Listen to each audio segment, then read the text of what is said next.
கிருஷ்ணகிரி மாவட்டம் பர்கூர் சட்டமன்ற தொகுதியில் அதிமுக பொதுச் செயலாளர் EPS பிரச்சாரம் செய்து வருகிறார். அந்த நேரலை காட்சிகளை பார்க்கலாம். மாவட்ட செயலாளர் அனைவரும் ஒன்றாக இணைந்து விவசாயிகளுக்கு குரல் கொடுக்கின்ற விதமாக இந்த சாகுபடி செய்த விவசாயிகளுக்கு பாதிக்கப்பட்ட இந்த விவசாயிகளுக்கு ஒரு ஏக்கருக்கு 30,000 ரூபாய் இழப்பீட்டு தொகை தர வேண்டும் என்று குரல் கொடுத்தார். ஒரு கிலோ மாம்பழம் 13 ரூபா விலை கிடைக்க வேண்டும் என்று இந்த அரசுக்கு கோரிக்கை வைத்தார்கள். ஆக ஆளுகின்ற கட்சியில் இருந்தாலும் சரி, எதிர்கட்சியில் இருந்தாலும் சரி, விவசாயிகள் பாதிக்கப்படுகின்ற பொழுது அந்த விவசாயிகளுக்கு குரல் கொடுக்கின்ற கட்சி அனைத்து இந்திய அண்ணா திராவிட முன்னேற்ற கழக கட்சி. இன்றைக்கு சாகுபடி செய்த விவசாயிகள் விலை வீழ்ச்சியில் கடும் பாதிப்புக்குள்ளாகின்றார்கள். இப்படிப்பட்ட நிலை இனி எதிர்காலத்திலே வருமேனால் அதிமுக ஆட்சி வருகின்ற பொழுது இந்த சாகுபடி செய்த விவசாயிகளை அதிமுக அரசு பாதுகாக்கும். அது மட்டுமல்ல, கூழ் அதை உற்பத்தி செய்யப்படுகின்ற அந்த ஆலைகள், தொழிற்சாலைகள் இன்றைய தினம் பல்வேறு பிரச்சனைகள் இருப்பதாக காலையிலே நடந்த ஆலோசனை கூட்டத்தில் தெரிவித்தார்கள்.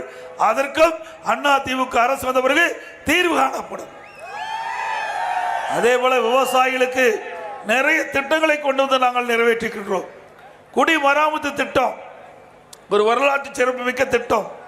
இந்தியாவிலே எந்த மாநிலத்திலும் இல்லாத அளவிற்கு விவசாயிகளை பாதுகாக்க வேண்டும் என்ற அடிப்படையில் அதிமுக அரசு குடிமராமத்து திட்டத்தை கொண்டு வந்து ஏரி குளம் அனைத்தும் தூர்வாரப்பட்டது.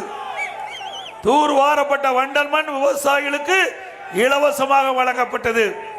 அதனால விவசாயிகள் வண்டல் மண்ணை தங்களுடைய நிலத்திற்கு அதை எருவாக, இயற்கை உரமாக பயன்படுத்தி நல்ல விளைச்சலை பெற்றார்கள்.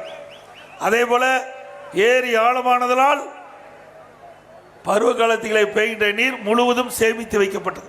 இப்படி அற்புதமான திட்டத்தை கொண்டு வந்த அரசாங்கம் அதிமுக அரசாங்கம். அது மட்டுமல்ல, நம்முடைய விவசாயிகள் தொடக்க வேளாண் கூட்டுறவு வங்கியில் வாங்கிய பயிர்க்கடன் 2 தள்ளுபடி செய்யப்பட்டது. 2 முறை இருக்கு. 2014 ஒரு முறை விவசாயிகள் கடன் தள்ளுபடி, 2021 ஒரு முறை அந்த விவசாயிகள் தொடக்க வேளாண் வங்கியில் வாங்கிய பயிர்க்கடன் தள்ளுபடி. இப்படி ஒரே ஆண்டில் 5 வருடத்தில் 2 முறை இந்த விவசாயியுடைய நலன் காத்த அரசு அதிமுக அரசாங்கம். இந்தியாவில் எந்த பகுதி, எந்த மாநிலத்திலும் கிடையாது, தமிழகத்திலும் கிடையாது. 2017ஆம் ஆண்டு நான் முதலமைச்சராக பொறுப்பு வகித்த பொழுது கடுமையான வறட்சியால் பாதிக்கப்பட்ட விவசாயிகளுக்கு இழப்பீடு தொகை வழங்க வேண்டும் என்ற அடிப்படை, நிவாரணம் வழங்க வேண்டும் என்ற அடிப்படையில் 2248 கோடி இந்த விவசாய பெருமக்களுக்காக இந்த நிவாரணம் வழங்கிய அரசாங்கம் அதிமுக அரசாங்கம். அதேவேளை விவசாயிகளுடைய மின் மோட்டார் 24 மணி நேரம் மும்முனை மின்சாரம் வேண்டும் என்று கேட்டார்கள். அதையும் வழங்கிய அரசாங்கம் அதிமுக அரசாங்கம். இன்றைய தினம் மும்முனை மின்சாரம் நிறுத்தப்பட்டு விட்டார்கள். பல நேரத்தில் மும்முனை மின்சாரம் வர்றதில்லை.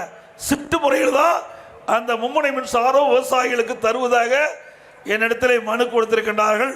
மீண்டும் அதிமுக ஆட்சி மலர்ந்தவுடன் அந்த ஏற்கனவே அனைத்து இந்திய அண்ணா திராவிட முன்னேற்ற கழகத்திலே கொடுக்கப்பட்ட அந்த மும்முனை மின்சாரம் நம்முடைய விவசாயிகளுக்கு வழங்கப்படும். அது மட்டும் இல்லாமல் இன்றைக்கு கிராமத்திலிருந்து நகர வரை ஏழை மக்கள் வசிக்கின்ற பகுதி அதை தேர்ந்தெடுத்து அம்மா மினி கிளினிக் கொண்டாந்தோம். அம்மா மினி கிளினிக் 2000 அம்மா மினி கிளினிக் தமிழ்நாடு முழுவதும் அதிமுக ஆட்சியில் திறக்கப்பட்டது. அது அரசியல் கால் பிடிச்சின் காரணமாக திராவிட முன்னேற்ற கழக அரசு வந்தவுடன் அதை மூடு விழா செய்து விட்டார்கள்.